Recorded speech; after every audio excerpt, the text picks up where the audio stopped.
ప్రపంచంలో ఏ స్టార్కి రానన్ని అవార్డులు, అలాగే ఏ సెలబ్రిటీకి లేనన్ని కష్టాలు కూడా చిన్నతనంలోనే తండ్రి చేతిలో చిత్రహింసలు. పాప్ స్టార్ గా ఒక వెలుగుతున్న సమయంలో ఎన్నో ఆరోపణలు మరియు ఎన్నో ఆరోగ్య సమస్యలు కూడా. డాన్స్ అనే పదానికి తనదైన శైలిలో ఈ ప్రపంచాన్ని తన వైపు చూసేలా చేశాడు అతడు. తన పాటలతో, అదిరిపోయే స్టెప్పులతో జనాలను ఉర్రూతలు ఊగించాడు. పాప్ సంగీత ప్రపంచంలో కొన్ని దశాబ్దాల పాటు తిరుగులేని వ్యక్తిగా నిలిచాడు. అతనే కింగ్ ఆఫ్ పాప్ గా పేరు పొందిన మైకేల్ జాక్సన్. ఒక పేద కుటుంబంలో పుట్టిన జాక్సన్ ప్రపంచంలోనే ది బెస్ట్ పాప్ స్టార్ గా ఎలా మారాడు, అసలు ఫేస్ కి ఎందుకు సర్జరీ చేయించుకున్నాడు? 150 ఏళ్ళు బ్రతుకుదామనుకున్న మైకేల్ జాక్సన్ 50 ఏళ్లకే ఎలా చనిపోయాడు? ఇలాంటి ఎన్నో విషయాలను ఈ వీడియోలో తెలుసుకుందాం.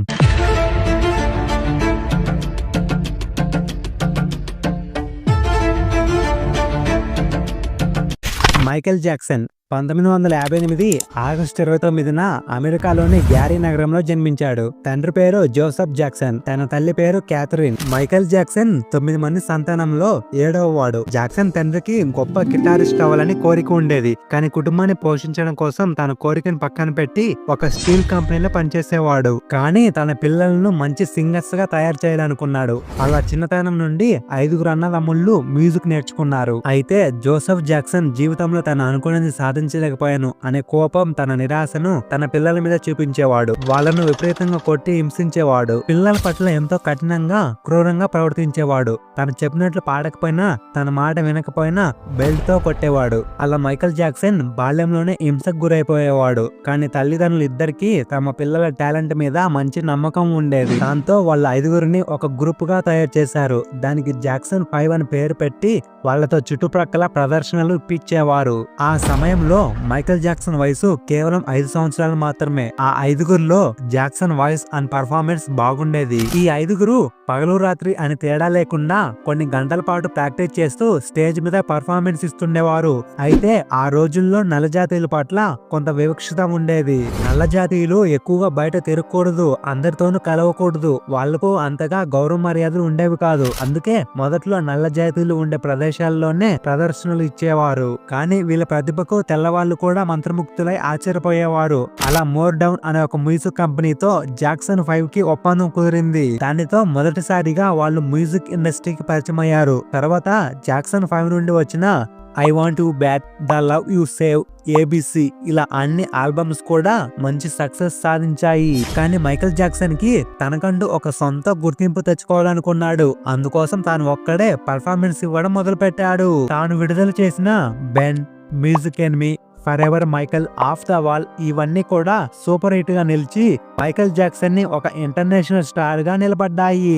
తర్వాత 1982లో రిలీజ్ అయిన థ్రిల్లర్ ఆల్బమ్ 65 మిలియన్ల కాపీలు పైగా అమ్ముడై బెస్ట్ సెల్లింగ్ ఆల్బమ్ గా రికార్డు సాధించాయి. ఇప్పటికీ టాప్ సెల్లింగ్ ఆల్బమ్ గా దీనికి రికార్డు ఉంది. 1983లో బిల్లీ జిన్ అనే సాంగ్ లైవ్ షోలో మైకేల్ జాక్సన్ వేసిన మూన్ వాక్ స్టెప్ గురించి చెప్పనవసరం లేదు. అప్పట్లో ఆ మూన్ వాక్ వీడియోని రిపీట్ చేసుకొని మరి చూసేవాళ్ళు.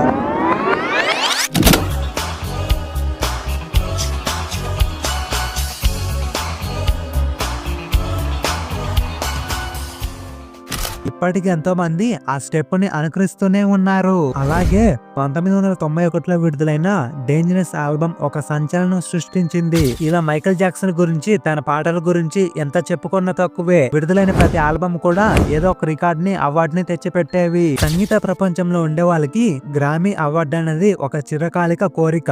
కనీసం ఒక గ్రామీ అవార్డైనా సాధించాలని ఆరాటపడుతుంటారు. అలాంటిది మైకేల్ జాక్సన్ 1 కాదు 2 కాదు, ఏకంగా 13 గ్రామీ అవార్డులు, 16 వరల్డ్ మ్యూజిక్ అవార్డులు, 39 గిన్నిస్ వరల్డ్ రికార్డ్, ఇలా చిన్నవి పెద్దవి కలిపి దాదాపు 317 అవార్డులు సాధించాడంటే మైకేల్ జాక్సన్ సంగీత ప్రపంచంలో ఎలాంటి స్థానాన్ని సంపాదించాడో మనకు అర్థమవుతుంది. కానీ 1980 తర్వాత మైకేల్ జాక్సన్ రూపు మారడం మొదలైంది. ఆ సమయంలో మైకేల్ జాక్సన్ కి నల్లగా ఉండడం ఇష్టం లేక చాలా మంది ప్లాస్టిక్ సర్జరీ చేయించుకున్నాడు అనుకున్నారు. కానీ దానికి కారణం మైకేల్ జాక్సన్ ముఖం మీద విటిలిగో అనబడే బొల్లి వ్యాధులు లాంటి మచ్చలు రావడం మొదలయ్యాయి. దానివల్ల జాక్సన్ సర్జరీ చేయించుకోవాల్సి వచ్చింది. అంతేగాని నలుపు రంగు పోగొట్టుకోవడం కోసం కాదు. ఈ విషయం ఆయనే ఒక ఇంటర్వ్యూలో చెప్పారు. I have a skin disorder that destroys the pigmentation of the skin is something that I cannot help. అంతేకాదు తాను నల్లగా ఉన్నందుకు గర్వపడుతున్నానని జాక్సన్ చాలా సార్లు చెప్పుకున్నాడు. ఒకసారి 1979లో మైకేల్ జాక్సన్ డాన్స్ చేస్తుండగా ప్రమాదవశాత్తు కింద పడడం వల్ల ముక్కుకి గాయమైంది. దాంతో అతను ముక్కుకి సర్జరీ చేయించుకున్నాడు. ఆ సర్జరీ సరిగా సక్సెస్ అవ్వలేదు. దాంతో మైకేల్ జాక్సన్ కి ఒక ముక్కు రంధ్రం మూసుకుపోవడంతో శ్వాస తీసుకోవడంలో ఇబ్బందులు ఎదురయ్యాయి. ఆ బాధను భరించలేక 1981లో మళ్లీ ముక్కుకు సర్జరీ చేయించుకున్నాడు. అలాగే 1984లో ఒకసారి స్టేజ్ మీద డాన్స్ చేస్తుండగా అకస్మాత్తుగా చుట్టుప్రక్కల ఏర్పాటు చేసిన బాణసంచా పేలి మైకేల్ జాక్సన్ తలకి నిప్పంటుకొని దాదాపు జుట్టు అంతా కాలిపోయింది. దీనికోసం మళ్ళీ ఒక సర్జరీ అవసరమైంది. ఇన్ని అనారోగ్య బాధలు భరిస్తూ కూడా వివిధ దేశాల్లో ప్రదర్శనలు ఇచ్చేవాడు. కొత్త కొత్త ఆల్బమ్స్ ని క్రియేట్ చేసేవాడు. ఇలా విడుదలైన ప్రతి ఆల్బమ్ కూడా మిలియన్ సంఖ్యలో అమ్ముడుపోవడంతో మైకేల్ జాక్సన్ పేరుతో పాటు లెక్కలేనంత డబ్బు కూడా సంపాదించాడు. అయితే మైకేల్ జాక్సన్ మాత్రం సెలబ్రిటీ లైఫ్ స్టైల్ ని అనుభవించలేకపోయాడు. తండ్రి పెట్టిన హింస కారణంగా చిన్నతనం అంతా ఒక జైలు జీవితంలా గడిచింది. అలా తను కోల్పోయిన బాల్యాన్ని తిరిగి పొందాలనుకున్నాడు. అందుకోసం కాలిఫోర్నియాలో 2700 ఎకరాల భూమిలో చిన్నపిల్లల కోసం నెవర్లాండ్ అనే పేరుతో ఒక కన్స్ట్రక్షన్ ని స్టార్ట్ చేశాడు.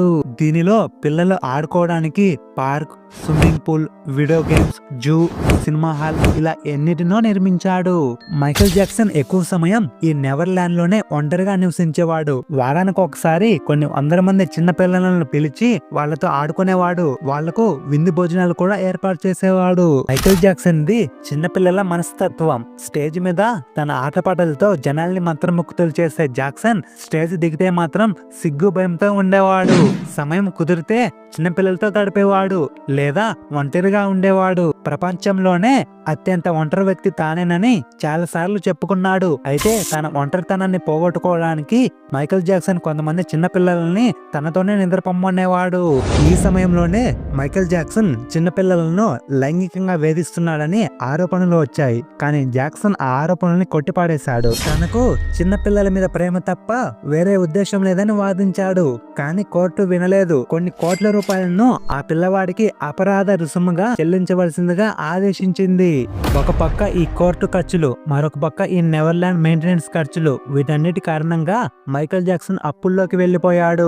చిన్నపిల్లల కోసం తాను ఎంతో కష్టపడి కట్టుకున్న నెవర్లాండ్ ని 2008లో ప్రభుత్వం వేలం వేసింది. కానీ ఆ సమయంలో సికమోర్ వ్యాలీ రాంచ్ అనే కంపెనీ నెవర్లాండ్ లోని కొంత వాటాను తీసుకొని జాక్సన్ కి 220 కోట్ల రూపాయలు చెల్లించి ఆ వేలాన్ని ఆపేసింది. ఇప్పటి నుండి నెవర్లాండ్ రాంచ్ గా మారిపోయింది. మైకేల్ జాక్సన్ 1994లో లీసా అనే అమ్మాయిని ప్రేమించి పెళ్లి చేసుకున్నాడు. పెళ్ళైన తర్వాత కూడా చిన్నపిల్లలతోనే ఎక్కువ సమయాన్ని గడిపేవాడు. అది లీసాకి నచ్చేది కాదు.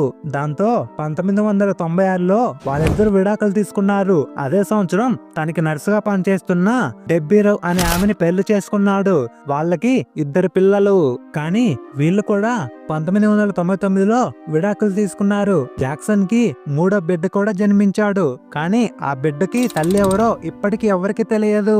ఒక పక్క విడాకులు, మరొక పక్క తన మీద తప్పుడు పుకార్లు, కోర్టు కేసులు, ఆస్తి నష్టం, అనారోగ్య సమస్యలు ఇవన్నీ ఒకేసారి చుట్టుముట్టడంతో జనాలకి దూరంగా ఒక గదిలో ఉండేవాడు.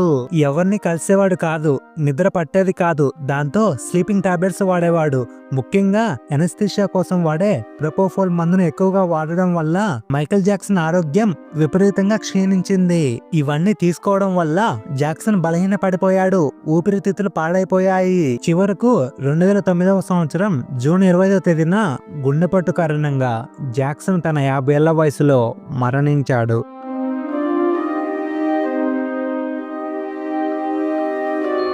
సాధారణంగా ఒక సెలబ్రిటీ దగ్గర బాడీగార్డ్స్ ఎక్కువగా ఉంటారు. కానీ మైకేల్ జాక్సన్ దగ్గర ఒక డాక్టర్ టీమే ఉండేది. వాళ్ళు ప్రతిరోజు మైకేల్ జాక్సన్ హెల్త్ ని మానిటర్ చేస్తారు. మైకేల్ జాక్సన్ ఫుడ్ తినే ముందు అందులో ఏమైనా పాయిజన్ ఉందేమో అని డాక్టర్స్ అందరూ క్లీన్ గా చెక్ చేసేవారు. మైకేల్ జాక్సన్ ఎవరికైనా షేక్ హ్యాండ్ ఇచ్చే ముందు గ్లౌజెస్ వేసుకునేవారు. జాక్సన్ ఎక్కువగా హైపర్ బ్యారిక్ ఆక్సిజన్ ఛాంబర్ లో నిద్రపోయేవాడు. అవసరమైనప్పుడు అవయవాలను డొనేట్ చేయడానికి తన దగ్గర ఆర్గాన్ డోనర్స్ కూడా ఉండేవారు. వారు చావు నుంచి తప్పించుకోవడానికి ప్రతి జాగ్రత్త తీసుకున్నాడు. డబ్బులతో డాక్టర్స్ ని మందులను అయితే కొనగలిగాడు, కానీ ఆరోగ్యాన్ని మాత్రం కొనుక్కోలేకపోయాడు. చివరికి 2009 జూన్ 25న మైకేల్ జాక్సన్ ఈ ప్రపంచాన్ని వదిలి వెళ్ళిపోయాడు. Ever since I was born, he's been the best father you could ever imagine. And I just wanted to say I love him so much. అయితే కొంతకాలం తర్వాత తెలిసింది ఏమిటంటే మైకేల్ జాక్సన్ డ్రగ్స్ వాడకం వెనకాల ఆయన పర్సనల్ డాక్టర్ అయినటువంటి మర్రే పాత్ర ఉందని, ఆ డ్రగ్స్ వాడమని ఆ డాక్టర్ రికమెండ్ చేసేవాడని, ఆ డాక్టర్ సలహా మేరకే జాక్సన్ వాటిని వాడాడని కోర్టు నిర్ధారించింది. ఆ డాక్టర్ కి 4 సంవత్సరాలు జైలు శిక్ష విధించింది. మైకేల్ జాక్సన్ చనిపోయిన తర్వాత కూడా ఎవరూ నమ్మలేదట. అప్పట్లో మైకేల్ జాక్సన్ చనిపోయాడా లేదా అని చాలా మంది గూగుల్లో సెర్చ్ చేశారట. అయితే ఒకసారి మైకేల్ జాక్సన్ ఫ్రెండ్ డేవ్ ఒక ఇంటర్వ్యూ ఇస్తుండగా చూడడానికి తన voice and facial feature same అనిపించి ఆడియన్స్ అందరూ అతనే మైకేల్ జాక్సన్ అన్నారట.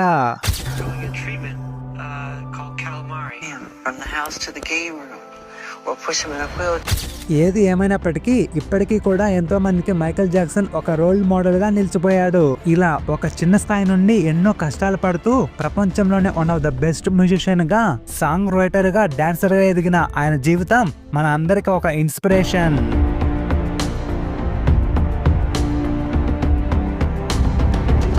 ఓకే ఫ్రెండ్స్, మీకు ఈ వీడియో నచ్చినట్లయితే సబ్స్క్రైబ్ చేసుకోండి.